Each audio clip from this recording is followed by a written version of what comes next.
What happens when the toolbox decides to become the mechanic? This is the analogy I use to explain China's flagship Deepseek.AI.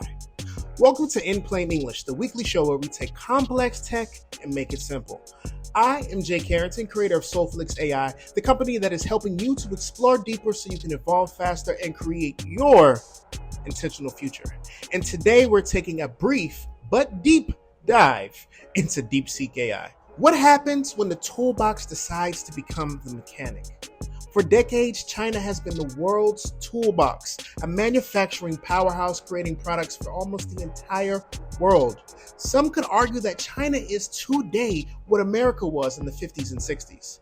And Deepseek stands as a shining beacon to Chinese ingenuity. It's a 671 billion parameter AI model that's going head to head with some of America's best in tech. Now, they claim it cost them around $6 million to build, which sounds about as real as my chances of becoming the next US American president. Which, no, leave it alone. But here's the thing, whether it's 6 million or 60 million, it's still a fraction of what companies like OpenAI are spending. And the energy consumption of this model is anywhere from 10 to 40% less than current American models.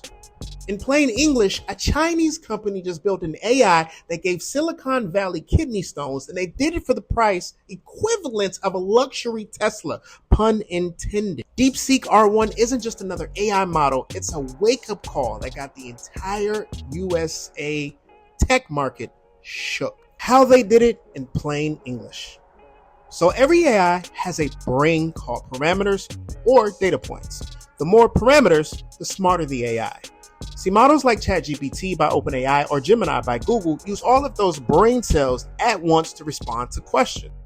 Deepseek, however, figured out a way to save brain power by implementing a process called mixture of exports or MOE, and whom I affectionately call Mo. Mo basically acts like the ultimate project manager with 256 expert employees. So when questions come into Deepseek R1, Mo automatically chooses the right expert to solve the problem.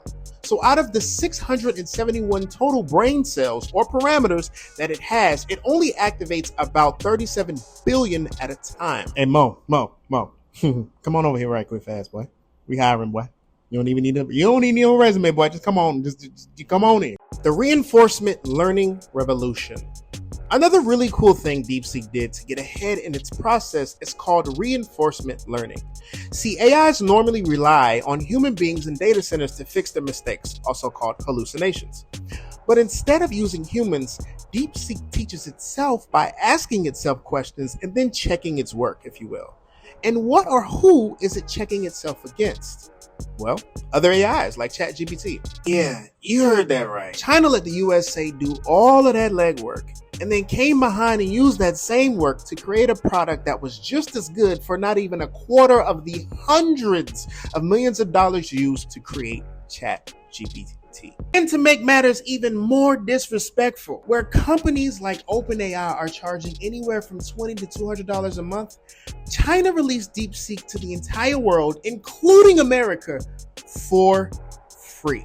Boy, let me tell y'all something right now. That was a level of petty I didn't even know Chinese people were capable of, okay? Petty Jackson, Petty LaBelle, Petty by Fenty. Boy, you undercut the plug, shout, boy, stop! Petty. This process allows Deepseek to always better itself by pushing for a higher score.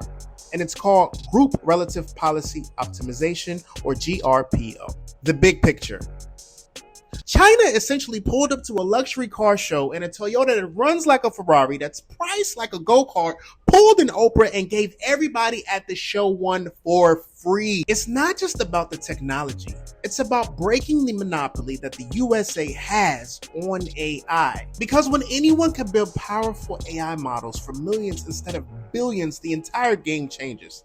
Deepseek is already so good that it's been adopted by US companies like Perplexity, a personal favorite of mine, because it's cheaper and saves hundreds of dollars in costs. Remember, y'all, this is not about who has the most expensive AI, it's about who builds the best one. And right now, that discount AI from China is making a lot of these name brand models look real overpriced. But in the larger context, to me, this symbolizes something even bigger than AI. It is a chink in the armor of American exceptionalism. And it brings us back to my final point, but the original question that has been on my mind for months now. What happens when the toolbox decides to become the mechanic? Once again, I'm Jay Carrington, creator of Solflix.AI, and you have been watching In Plain English. I hope we have successfully upgraded your AI intelligence just a little bit today. Like and subscribe for more videos like this to keep you up to date on tech. All right? Peace.